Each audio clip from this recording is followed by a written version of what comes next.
That's an exclusive for those on Patreon if we ever set one up.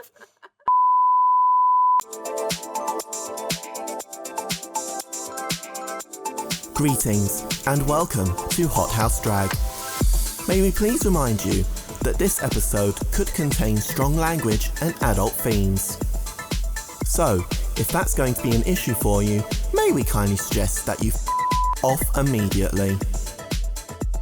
And now, please welcome your host, the UK's nuclear bombshell of drag and Hot House CEO, Kenz Blackheart.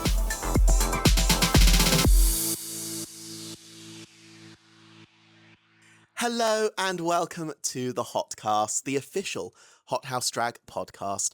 I am your host, Kenz Blackheart, and joining me on my sofa today, they are my illustrious drag son, but they have become much more than that. They are a voice for the NHS within the drag scene. They have become an iconic king and thing of the drag scene as well. Please welcome the absolutely fantastic Ace Spectrum. Hello. Thank you for having me on your lovely sofa. Thank you very much for joining me and driving all this way. Well, ferrying you and also Tracy Paper, Lovely who Tracy, yeah. you probably see on the last episode if my schedule goes according to plan.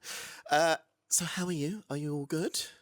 I am alive, and that is normally what I end up saying when I get to a drag gig, and it's how are you? It's I'm alive, I think, in this, That's the mood. This life, that's all you can be sometimes is existing. Yeah, no, that's definitely the as long as you're alive and just doing something, Yeah. that's all that we can ask for. Hello, we've just been joined by Tracy Paper as well. She's the other side of the camera now. Hiya. Right, so getting into things. Let's go right back to the start because I know that your journey was, I don't know, a little bit unorthodox, I think it's fair to say. So if memory serves me correctly, you went to an all-girls school. Yes. Yeah. And you was a theatre nerd. Yep. Used to do performing arts. Yep. And the reason that you kind of got into drag in the first place was because you was happy to take the male parts. Yeah. When you was performing.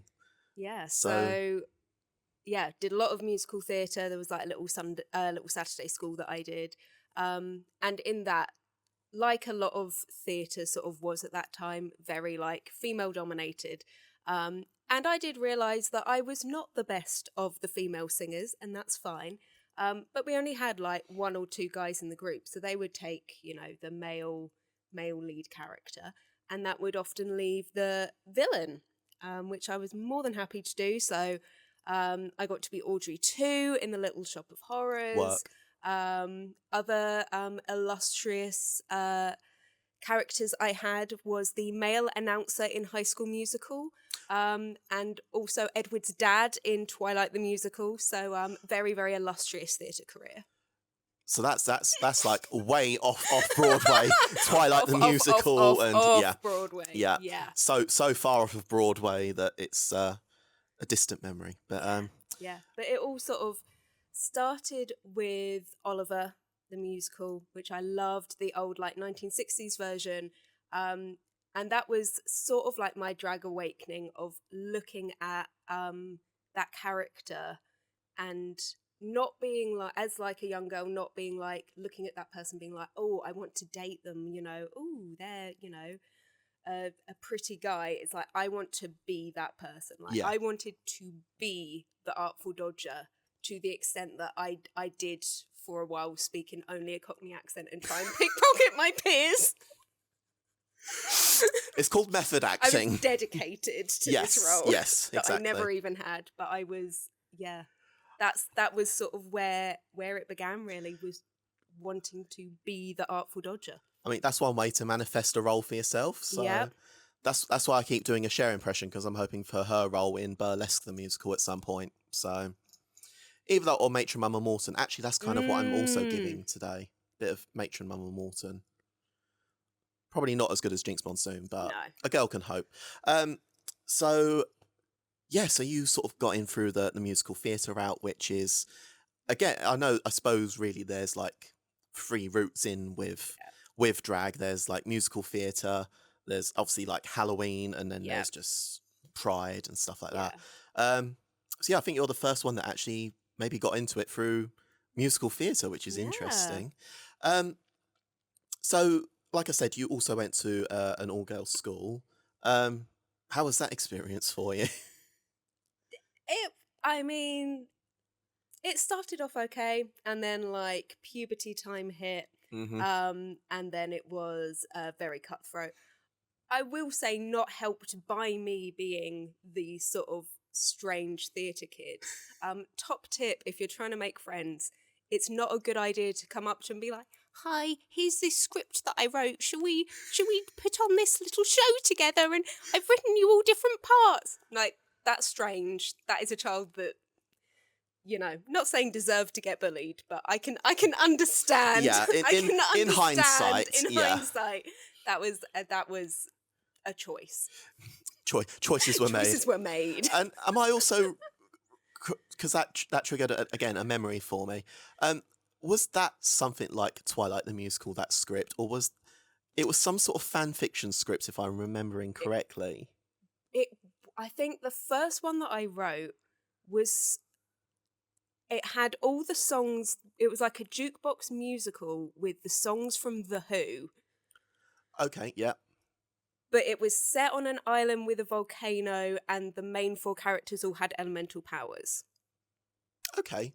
So a little bit like, Avatar The Last Airbender mixed with The Who. Yes. Okay. A classic combination. Mixed as well with Lost, by the sounds of it. Yes. Right, yeah. Okay, that sounds interesting. So if any theatre producers out there are listening and they want to pick up Ace's lovely idea, get in touch. So, so that was... Yeah, that's... No, to be fair, I can kind of sympathise with you, because I was the weird kid going around school like, has anyone listened to the new Lady Gaga single? So I do kind of relate to you. There's only so many friends that being obsessed with musical theatre or Lady Gaga can get you in secondary school. So no, I completely sympathise with you. But no, eventually you did end up with quite an amazing friend group around you, who we regularly see at our Hot House shows. Shout out to all 50 of you at this point. When did you sort of start to meet your friend group that you've got now? Yeah, so that was at college. So the group ended up being my sort of best friend at the time. That was my like girly best friend at musical theatre, that Saturday thing. She was dating one of them. Right. And then during college they broke up, but I just kind of stayed around with them. Right. Because I was like, these guys are all cool. Yeah. And slowly over time, they've gone from being a very like straight group to slowly becoming more queer. Yes. I feel like we must be over like 50% by now, which is very, very good work. Hence why you see most of them at our shows, because yeah, but they're all amazing. Yeah. So supportive. They have such great times at the drag shows as well. So yeah. Some more than others, I think, especially when it comes to Estella's performances. Oh yeah. At this point, I don't think there's anything that Estella hasn't done to a member of your friend group. So yeah. I think that's true. Yeah. No, that's definitely one way to influence friends and alienate people, but it works. So there we go. So like you said, your friend group progressively became more queer, etc. So on the topic of sexuality, if you're happy to talk about it, as your name implies, you are on the ace spectrum, the asexuality spectrum. For those that sort of don't know out there what asexuality is, what is the brief synopsis in your opinion? So I think for me, the way that I'd always explain it is like attraction is on lots of different scales. I think when people talk about sexuality and attraction, they sort of think of it as one thing. Yeah. But attraction can be tons of things. You can have romantic attraction, sexual attraction, like aesthetic attraction of being like looking at someone and being like, oh yes, they are Yeah. pretty. I don't want to do anything more than that, but just, you know, appreciate that they are a fine Yes. specimen Yeah, of a human being. Like platonic attraction that you will have to like those really, really close friends that sometimes with some of my friends goes a bit further than that, but you know. Shout out to Ruby, my platonic wife. There we go. And so I think when people say like heterosexuality, homosexuality, you're putting sexuality and romantic attraction together. Yes. Because for most people, the type of people you're sexually attracted to and romantically attracted to are the same. For me, I've just never really had any of the sexual attraction. I've never like looked at someone and been like, yeah, like, yeah, you might look pretty. I want to jump on that straight away. That's just not in your. I'm like, hey, we can snuggle. That's Yeah. great. Let's snuggle up and have a nice little. Nothing nice wrong little with snuggle that. fest. That's, you know. We need more snuggling in this world, I think. Yes, more exactly. snuggling. Yeah. So that's a nice little synopsis for those of you out there. Sort of what point did you sort of start to realise that was how that you would identify as such? I think started at uni. There was a video I saw by a YouTuber that I watched talking about how he was demisexual. Mm-hmm. I didn't actually realise when Estella was doing her podcast that she's also demi, and so afterwards I was like, hey girl. So I initially started off identifying as demisexual, I think, because I was a bit sort of scared with identifying fully as asexual, feeling that might put me in a box or say like I'm never going to feel any sexual attraction, and who knows, maybe I will one day, but right now this is where I'm at, you know. It's the identity that fits for me at the moment, so as long as you're comfortable with it, then who gives a crap about what? Doesn't matter what anyone else thinks. Exactly. It's your life, you live it for yourself. Yeah. No, as you mentioned, Estella also spoke about being demisexual on her episode, which again is quite interesting because I don't think a lot of people would expect it from either of you, really, because especially Estella, I mean, let's face it, she's a whore. Yeah. You said it, not me. But I'm not disagreeing. And she knows I call her that to her face. That's what she saved that in my phone. Yeah, I mean, but that's the as we spoke about on her episode, that's the character of Estella. Yeah. And more so nowadays with you, it's kind of the same almost. Like you're not afraid to express sexuality within your character. Yeah. But outside of it, the reality is not at all. Do you sort of is there anything in your mind as such that sort of feels, I don't know, I don't want to say wrong when you're portraying sexuality, or is there anything that's uncomfortable, or is it just, you know, mocking almost, like the idea of sexuality? I think not mocking, but for me it is as if you're like putting on a character. So a lot of my acts are character based, especially like the musical theatre ones, but a lot of them it is a character that I'm portraying. I think it's just actually I find it very like liberating to play that act without any of the pretenses of things that would go with it.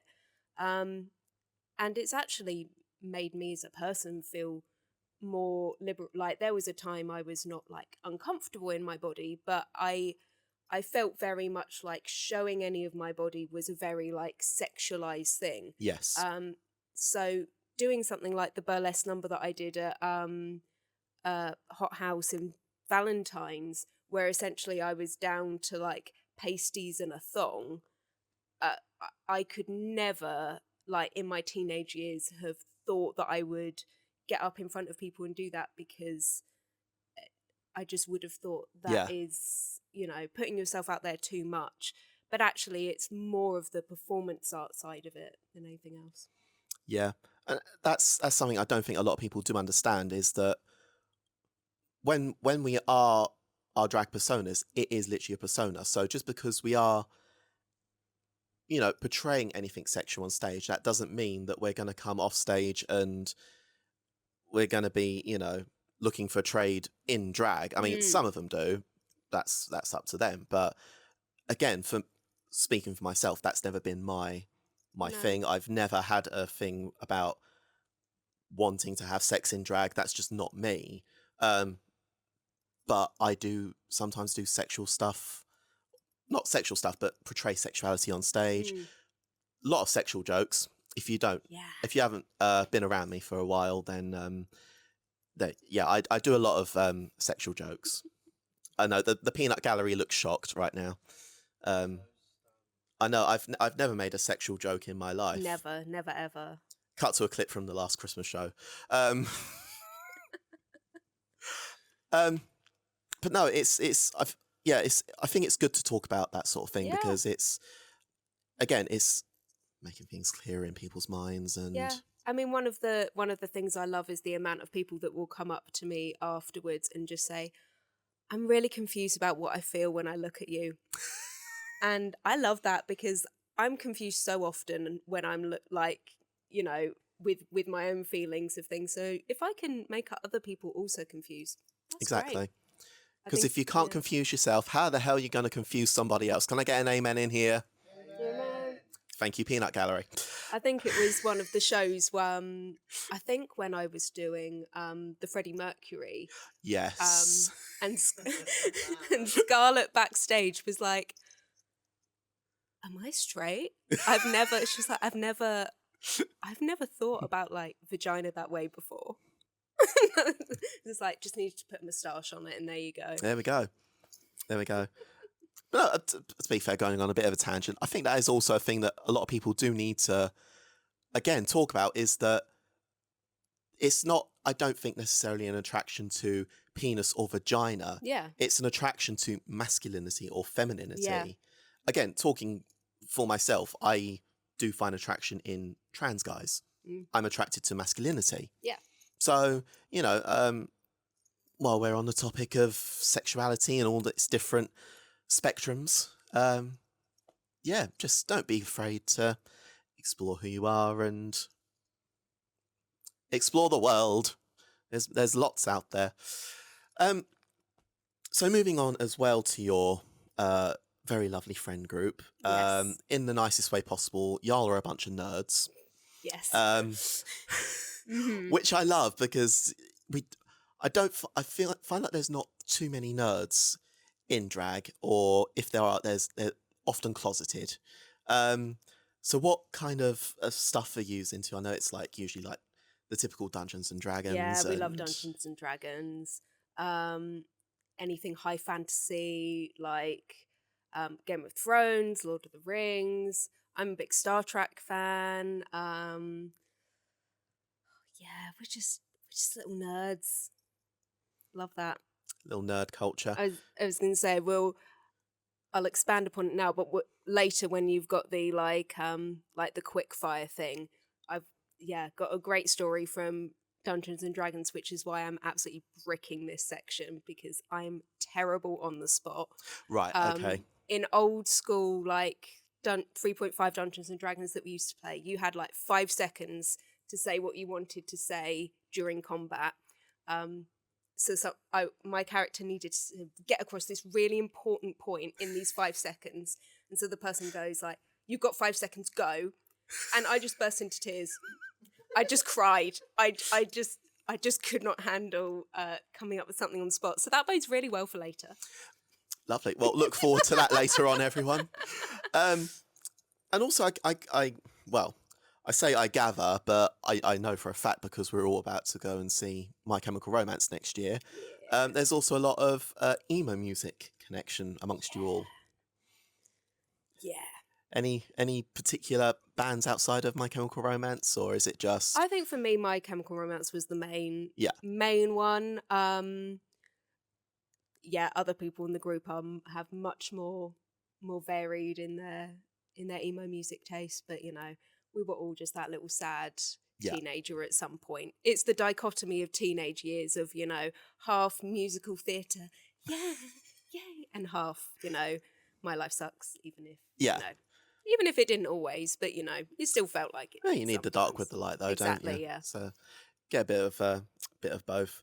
And speaking about the dark with the light, you work for the NHS. Yep. Um, we will sort of cover some of this as well in the next part of the show, but to sort of talk about it in this section, what was your appeal into getting into that side of things? So you're a speech therapist, Speech and language therapist. speech and language therapist. But actually, the main sort of thing that I do in my job is around swallowing difficulties.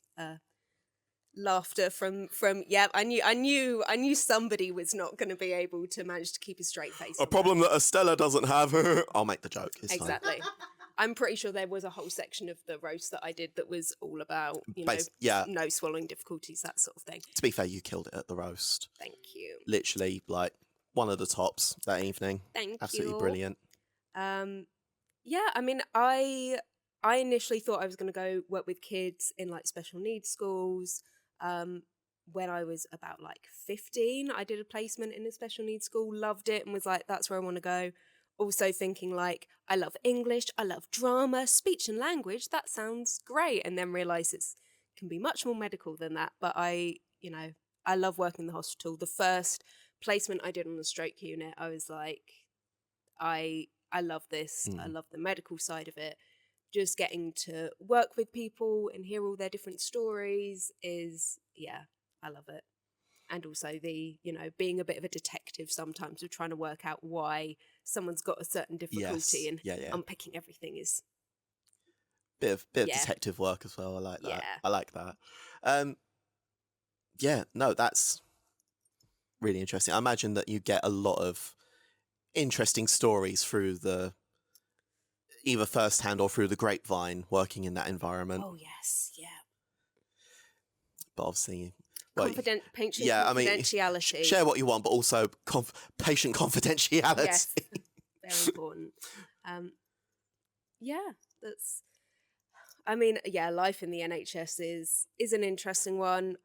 Quite often I will be coming from a day at work, then coming and doing the shows on Fridays, and it is hard sometimes coming from like a harrowing day or a day where everyone's just like yelling at you, and then putting all of this on and being all high energy is why like my response whenever I'm asked like how are you doing is genuinely like I am alive, because that's generally the energy level that I'm at when I arrive at a show, and then you sort of hype yourself up and everything. But usually once the face is on, then it's like, oh, it's fine now.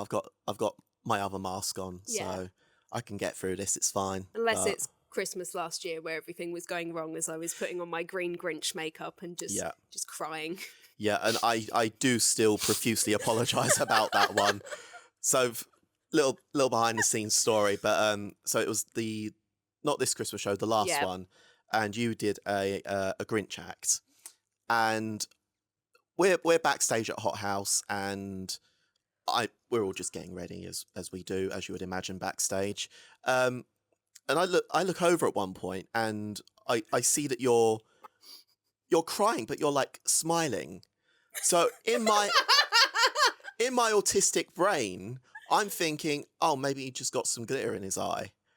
Not thinking anything more about it. And it wasn't until a few minutes later that I can't remember who it was, but someone came over to you and they're like, you okay? And you was like, it turned out you was having a full mental breakdown because your makeup wasn't going right. And then I'm just like, the green, I think so. Yeah, the green foundation was just not blending. Yeah. It was patchy. I think at one point I was like, do I just put green glitter over it? Or I did. It was just all going wrong. And so, I was just crying. Yeah, but me being autistic and not being able to interpret body language and emotions sometimes, I just thought, oh, it's just some glitter in the eye. We've all been there. It's fine. Well, and me having anxiety, being like, I can keep it to myself. It's fine. Yeah, I'll just deal with it. No one needs to know that I'm struggling at all. Yeah. I'm fine. Actually, no, that's a good segue. Anxiety in drag. Yeah. It happens. I know it happens for myself. It happens for you as well. What sort of advice would you give to people for managing it, especially in a performing world? I think there's two levels. There's the like preparing as much as you can beforehand, but also just being aware that things will happen. Mm-hmm. The audience doesn't know what something is meant to be. Exactly. So if something goes wrong, they don't necessarily They know don't that. know. They don't know. You just go through it, and just having fun with it. I mean, I think I remember Tracy after like my first act at Hot House. I was sort of a bit afterwards just being like, oh, that was a bit messy. Every reveal that could have possibly gone wrong went wrong. And you were just like, you know, don't be upset about it. You know, it was just, you know, It happens. It happens. It happens. Yeah. But I mean, that was the show when I came up to you afterwards and said, I would love for you to be my drag son. Yeah. So obviously it wasn't that bad. No, but in exactly. my head, it was, in my head after that, I wrote down about 7 to 8 pages of reflections from that night of things of like how I could do makeup differently or just things that I'd know, because that was my first ever show that I'd done. Yeah. And kind of my first time actually properly being to a drag show rather than experiencing things like Drag Race or things like how to make a good music mix, what information is useful to give to a stage manager, you know, things like make sure you know everyone's names before you get there so that you can say hi to everyone and just be nice, and pages of these like reflections, which in hindsight was absolute overkill, but gives gives an insight into my brain. But that was the thing that really made me want to go, I really want to mentor this person and nurture them, because I like to know and see when someone is so dedicated and passionate to this art form that you can literally see that they live, breathe, sweat this art form. And I could see that from you the first moment that you performed with us. So I was like, I want to mentor this person. So it's not all bad. Yeah. I was going to say something else then, but I completely forgot what we were just talking about. It'll come to me. Hang on. First show, and I was going to go on to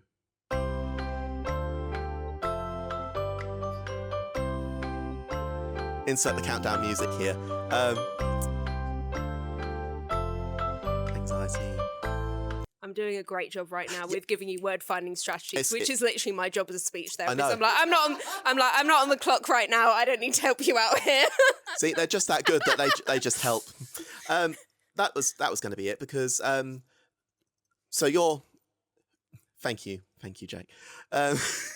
So your obviously first show at Hot House was your first proper performance. Yes. But before that, your actual first performance as such was at your friend's wedding. Yes. Yeah. That must have been, it was right at the end of the night, about like 11 p.m. Everyone was completely smashed, including my friend that was the groom that I'd organised it all with.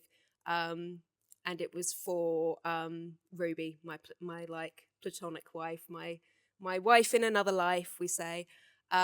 She didn't know anything about it. She was like super surprised, and it was amazing. I had told Josh, who's the groom, who was so smashed that he does not remember this performance or anything from about 3 hours before this performance. He had a great time. So I'd given him a thing to say in terms of like, you know, there were some kids there, and I was like, you know, they might, you know, just give a little bit of a blurb. And I'd also given out some like fake money for people to like put in my pants and throw at me and that sort of thing, you know, as you do. Tip the dolls. Exactly. And about midway through the performance, this 5-year-old child comes up to me with the fake money and starts throwing it at me. And I'm like, this is an experience. And then at the end of the show, I can see this mum like running up towards me, and I was like, oh, I'm about to get told off so much of being like, I'm so sorry. I didn't know. I like the groom was meant to say about kids, maybe not. You know, I don't know how he got the money. I'm so sorry. And she was just like, oh no, it's fine. I gave him the money. You know, I'm so glad that at age 5 he's just got to experience this. You know, I thought it was great.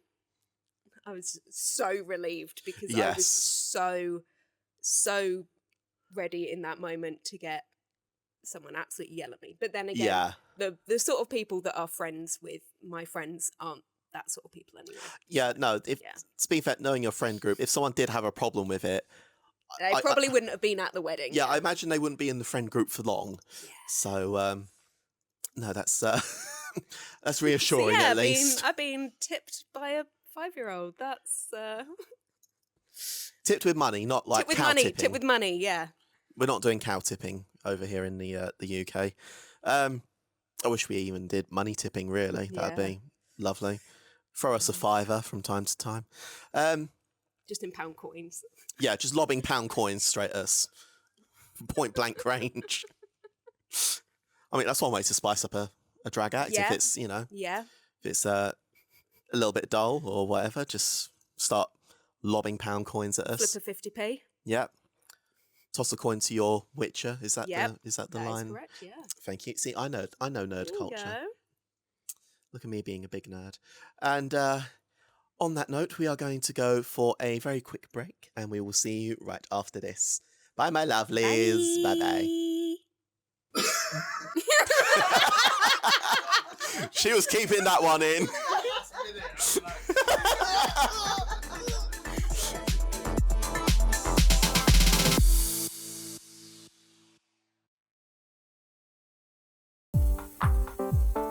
Are you looking to get even more Hot House goodness into your life? Then follow us on all of our social media channels to stay up to date with our latest news and events. Or you can visit our website at hothousedrag.co.uk to find out more and buy your tickets for our next fantastic show. See you there, my lovelies.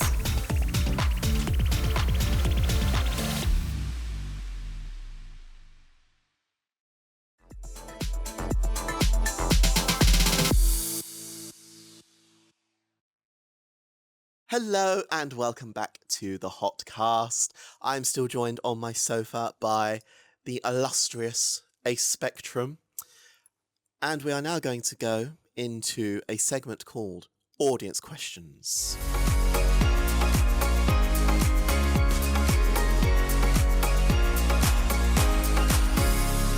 So Audience Questions is where you lovely lot out there get to submit questions to each of our guests. Thank you for your submissions. And Ace, I have yours right here. So the first question comes from someone called Jake. Who's that? I don't know. Literally, I've never heard of him. Who would you recommend to Kenzie if they were to birth another drag child, and why?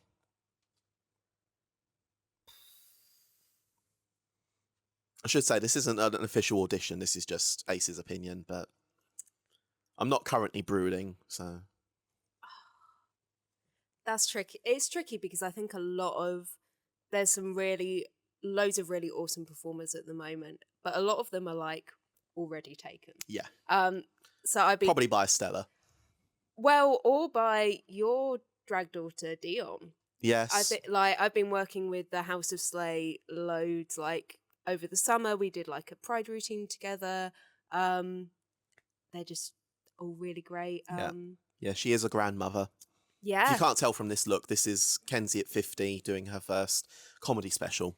So I suppose technically they are extended family. Yeah, I think there's loads of like really good people up and coming in like the Colchester scene as well. A lot of them are already taken in terms of family members, but yeah. I said I was going to be rubbish at this section. I pre-warned you with my D&D story about this. No, to be fair, I suppose that is a bit more of a trickier question, but the simple answer is if you are wanting for me to become your drag mother, like I said earlier, I just want people that live, breathe, sweat this art form through their pores. And if you've got that, I'm more than happy to mentor you. I like to know that my time isn't wasted. My time is a very precious commodity these days. Our next question comes from Anonymous, and they ask, funniest meme of yourself? I've got a whole section on my Instagram that is in Instagram stories of different memes of me.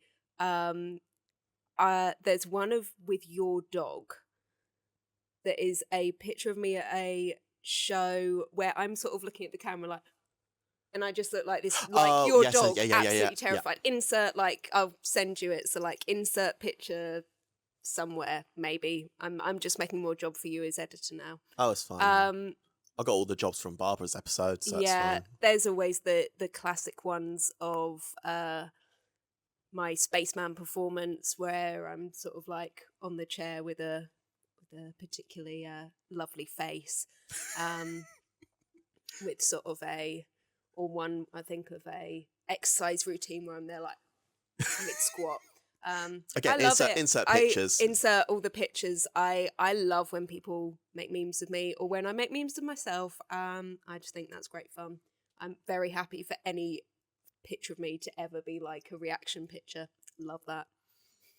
Which, again, backstage gossip, but that's basically the Hot House group chat. Yeah. It's all of us just making memes out of each other. We don't actually get hardly any work done. It's just memes and Lois going on about whatever she's obsessed with at that moment. Feed the birds. Benidorm. Yeah. She was obsessed with that Piranha film for a while. Yes. Yeah. Oh God, Hell on Earth drag. Yeah. She's. Oh, and yeah. The EasyJet girl. Yeah. Icon. Yes. Thank you, Jane Bolton. Thank you, Peanut Gallery.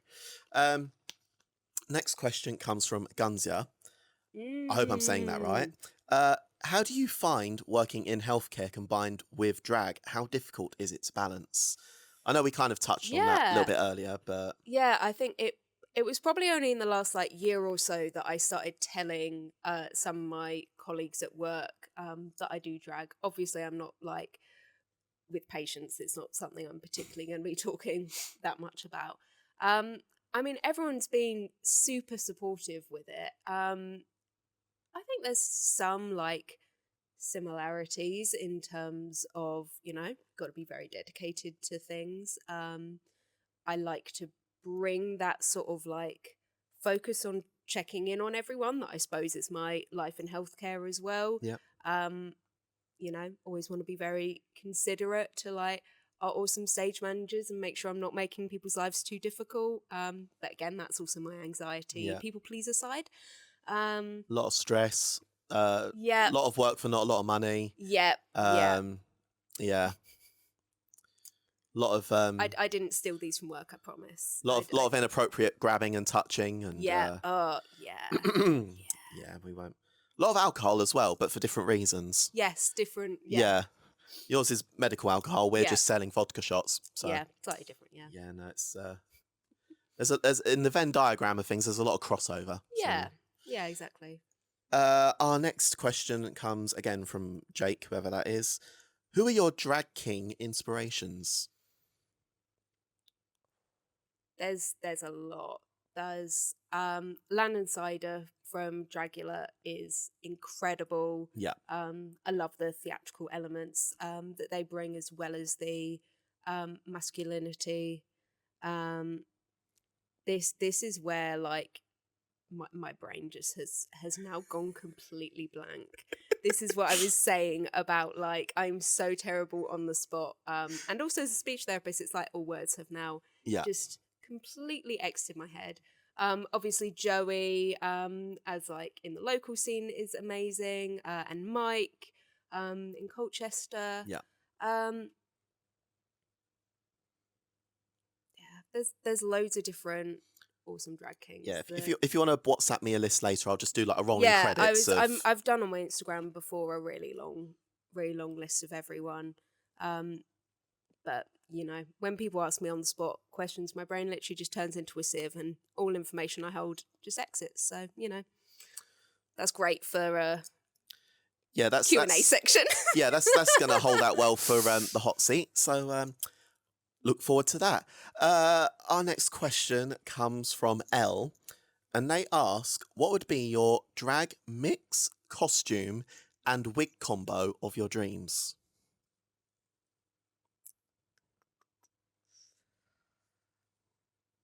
I mean, I love this sort of look that I've got going as my like NHS themed act. Yeah. At the moment, wearing it with a lovely House of Palooka wig. But I was also, I've done it before with a big, like, self-styled blue one, which needs a little bit of tweaking before it comes out again. But, you know. I would probably love to have a full Audrey 2 look. Work. Because I love performing my, like, Audrey 2 numbers. And at the moment I just do it in, like, a green sequin suit, not dissimilar to our lovely illustrious host here. But, you know, something really big, camp. Or the other thing would be I also roller skate, and a really cool, like, outfit that I could skate in, but it's also finding venues that I can skate in. I think doing it at a hot house would be slightly dangerous on a teeny tiny stage. That would be next to impossible. As much as I would love to see you do Starlight Express, it would be... Oh, that would be so good. It would be next to impossible, unfortunately, at Hot House, unless you just... I'd just, like, constantly... in a circle. Yeah. Actually, no, I forgot to ask you about that as well, because you do roller derby. Yeah, which I sort of describe as being like speed skating meets rugby on roller skates. You know, when I'm doing it, I'm the person skating around, getting the points and getting hit and beaten to the ground, and, you know, I end up with some lovely bruises. Yeah. But I'll sometimes be backstage being like, I'm fine, you know, no one's hurting me. It's just, you know, other than my friends at roller derby. It's just my sport. Just my friends. Yeah, that's also a really lovely, like, accepting, very, like, queer accepting sport as well. So yeah. Shout out to them. Derby. I do still want to come and see a match at some point, because I don't think a lot of people would particularly know this about me. I love fast-paced, like, combative sports like that. Ice hockey. That's a pretty good description, yeah. I love sports like those. So yeah, I still want to come and watch a match at some point. You can come probably see me get beaten up this year. You know, there we go. Fun times. So yeah, if you're looking for that perfect gift for your loved one this year, come and watch Ace get beat up. Yeah. Our next question comes from another anonymous. Have you ever had a performance not go so well? And if so, how did you power through? Many. I mean, I literally said earlier about the first act that I ever did, which I didn't really do as, like, a particular mix. I just did, like, 3 songs back to back. Yeah. Which means when you're choreographing it, it very quickly can get repetitive for you and the audience, in terms of, like, oh, this is the 3rd time of the same chorus. Yes. You're going to end up repeating the moves. Some of the outfit reveals I hadn't prepped enough, so I had, like, some sparkly tights on underneath some tearaway trousers that would tear away with Velcro. And I'd practiced the tearaway trousers, but not with the Velcro tights underneath. So on the night, go to rip it, and the Velcro all gets caught. And Amber, our lovely stage manager, ended up just coming and ripping off the trousers for me. So always helpful when someone's there that can help you out. Yes. But you just power through it. As I said, the audience doesn't know what is meant to be happening. So you can make a joke of it. I mean, literally the show we just did, I had, like, a confetti gun that was meant to go off. It didn't, so I just ended up pouring it over Mama B's head, because it didn't work. Sometimes stuff doesn't, you know, you can prepare stuff, and sometimes it doesn't work. It happens. It happens, even to the best of them. Yeah, and just have fun with it. Like, in the end, for me, like, drag is a release. It's something that I do to have fun, and if it doesn't go perfectly, that's, like, you're learning of how to change that act. Exactly. So, you know, I will often do an act for the first time, and that's almost like it's like it's practice run. Yeah. And then when you do it, you know, the next time, you know how you can improve it. Very insightful. But yeah, there's definitely outfit reveals, however much I love them, are definitely my like Achilles heel. The however much I want to rip those trousers off, they never. They either come off before I'm ready, or they don't come off at all. It's very tricky to get a trouser rip off. One day you will perfect the perfect tearaway trouser, but until then, it's just a case of powering through, and it is what it is. Our next couple of questions come from Shah, whoever that is.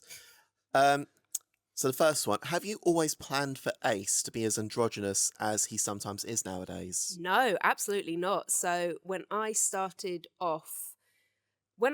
like off initially, which was during COVID time, so you can tell how well I was managing at work, that my release was to get into drag in my bedroom.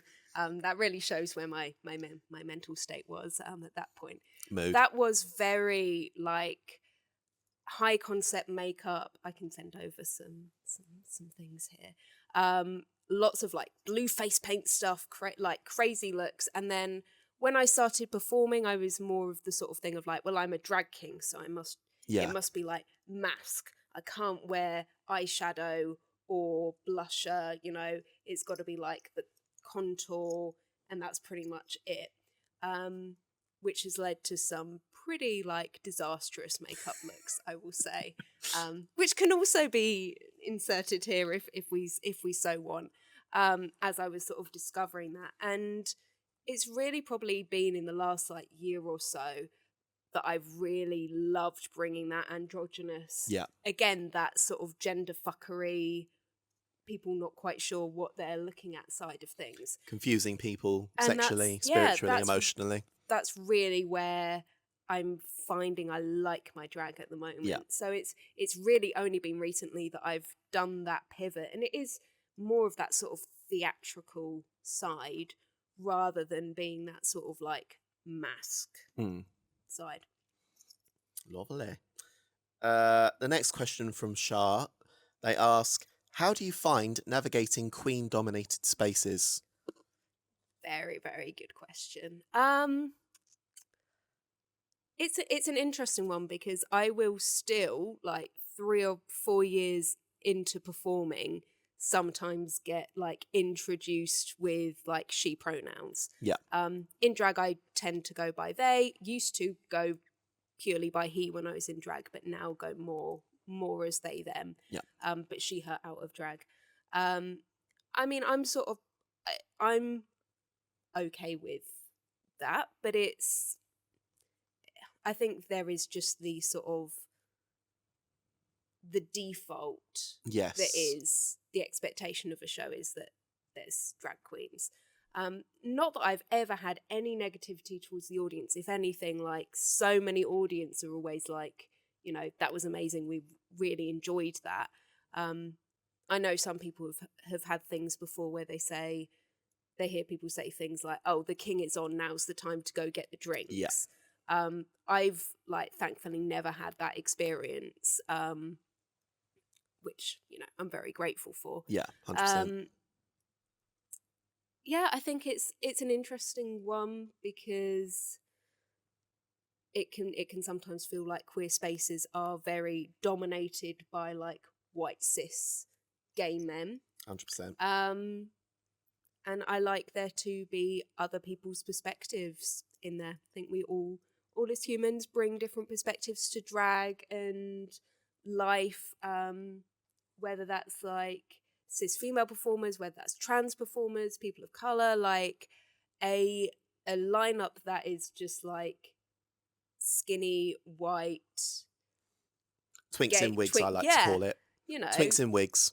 I think the drag scene in the UK is kind of beyond that now, and so I really love the like diversity that we get with the different lineups in the shows in Essex. Very nice. And the final question comes from Chaz. What are your top tips for drag king makeup? So mine is probably the main one is really playing around with the contour and working out how that works with your face. The tricky thing with drag king makeup is that there isn't really a lot of like YouTube videos on it. No. You can like search drag queen makeup and there'll be loads, or drag queen wig styling and there'll be loads of stuff. There's a lot more. You've just got to do it on your own as a drag king. There was a really good course that now their name has come back into my head, of Drag King Inspirations, way back however many questions ago, by HotCast, where they were talking about sort of how to find different makeup, and there was some different things of contouring for sort of mapping out in black and white first, or just sitting in a dark room with a torch and putting the torch in different places and seeing where the shade and the light falls. Because even for like drag queen makeup, one person's face is not going to work for everyone. No. Like bone structure is very different, and finding your own shape as well. And then for me, in terms of drag makeup, literally in the last 6 months or so, I've found that I've really elevated it just with playing with my eye makeup shape. And that's been really, really recent. So it's just having a play with it, spending lots of time looking in the mirror, working out what works and what doesn't work, and not being afraid to play with the feminine like side of it as well. Yeah. Very good advice. And with that was audience questions. And now, much to your dismay, we move on to the hot seat.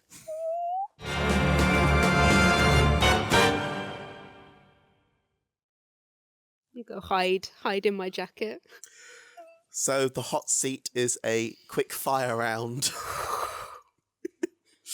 To the best of your ability, answer with the first thing that comes to mind. So I won't ask if you're ready, because you're probably not, but we'll just go straight into ready. it. No. What is your favourite word? See, the questions haven't changed, so I've had some time to think about There things. we go, see? Magnanimous. Yeah, see, I'm a smart. Don't necessarily ask me what it means.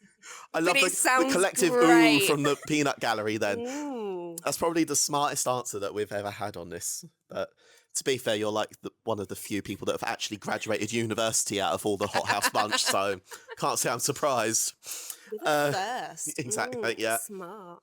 Yeah. I know. Oh, we've actually got 4 university graduates in this room. Who would have thought? Ooh.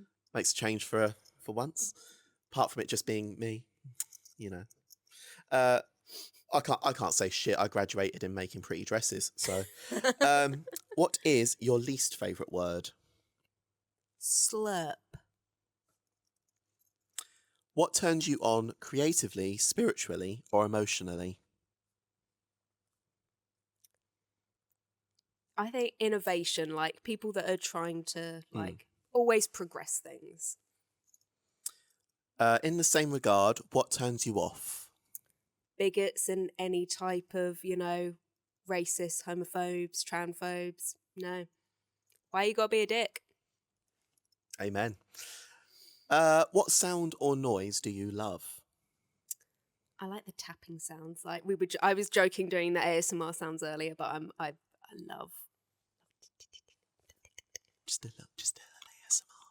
Just a little one. What sound or noise do you hate? I've got a more serious answer, and then Give a both. more It's fun fine. Give like both. nails on the blackboard is that's just not a great sound.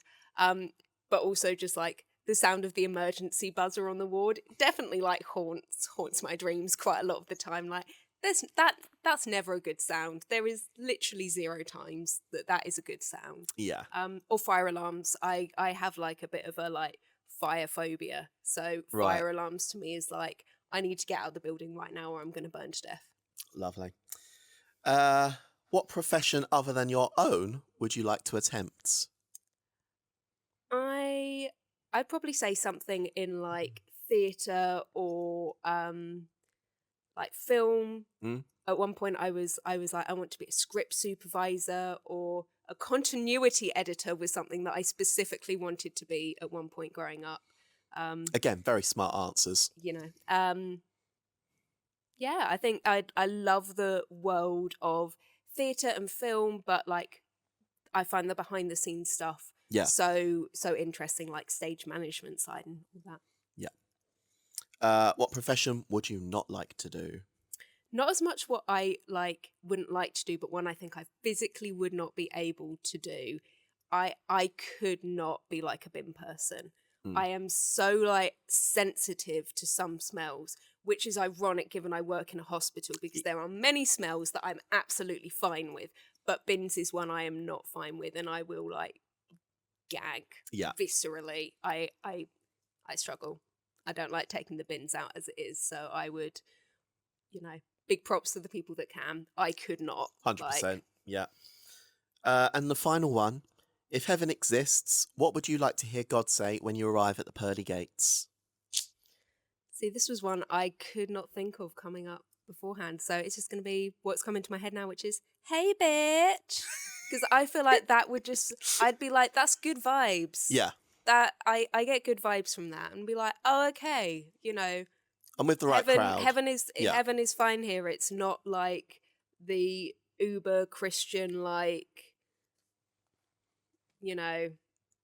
more bigoted crowd. one, If he came up and said, "Hey, bitch," I'd be like, "Oh, this is great. Yeah. Yay. Oh, I could go here. Yeah. Yeah, I could this live is here. fine. Yeah. There'll be cool people here." Oh, exactly. Yeah. Hi, Freddie Mercury. Yeah. Yeah. And with that, you have completed successfully the hot seat. Well done. Stress.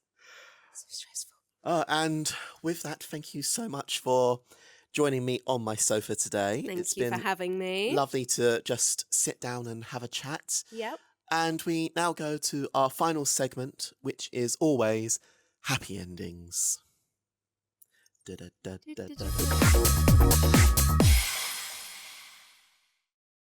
So happy endings is where, as in the Hot House way, we like to finish on a light-hearted, positive note. So, for example, my one for this episode at the time of recording, and I think that this will be one that you can probably not relate to, but be aware of. I want to send a massive congratulations to Josh Dunn of 21 Pilots and his wife, Debbie Ryan, for the birth of their first daughter, little Felix Winter Dunn. So congratulations to both of them. That's now both of the 21 Pilots bands that are girl dads. So that's going to be interesting on the next tours. But no, congratulations to Josh Dunn, who I know is watching. He's 21 Pilots are avid viewers of the HotCast. Of course, yeah. So that's my happy ending for this episode. What is yours? Mine is in the time that we are filming, at the time we're filming this, I've got 1 week left of work, and then I've got some annual leave. Woo! So only 1 week left to survive at work and hopefully not get flu in that time. Hopefully. Fingers Otherwise, that's going to be a very rough Christmas. Yeah, I mean, it's working in healthcare, you pretty much just always accept that any annual leave you'll get, you will probably be ill at some point, because your body can then just go, yeah, and then you get ill. I think it's the same for childcare as well, and early years. Yeah, Jake's nodding. Your immune system fights until you suddenly rest, and then it's like, I'm done now. Yeah, you get it, and then you pass it on to all your loved ones. So, Merry Christmas. Yeah, Merry Christmas. Whenever this is going out. Merry Chrysler. Actually, I think this is like one of the first episodes of 2026. So, happy 2026. Yes. If this is in 2026. Happy 2020 fix. I can't think of a good rhyme for what this year is going to be, but yeah, it's 2026. I'm turning 30. You're turning 30. 30, yeah. So it's going to be a busy year. But with that, we shall love and leave you all. Thank you very much, Ace, for joining me. Would you like to tell the people where they can find you? You can find me on Instagram at ace_spectrum. And that's pretty. I'm not on the TikToks. Or I think I might actually have a TikTok, but one I don't use. So, Yeah, I mean, to be fair, I do send you multiple memes, but it's fine. Oopsie. It's fine.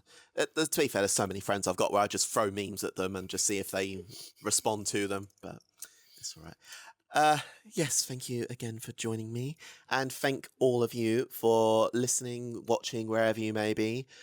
Join us on our next episode where Sandra Bullock will be talking about her new film. But until then, look after yourselves, and we shall see you on the next episode of the HotCast. Bye, my loves. Bye. The HotCast is a Hot House Drag UK production, hosted, produced and edited by Kenzie Blackheart. For more information, visit hothousedrag.co.uk or search for Hot House Drag UK on your chosen social media site. Thank you for listening.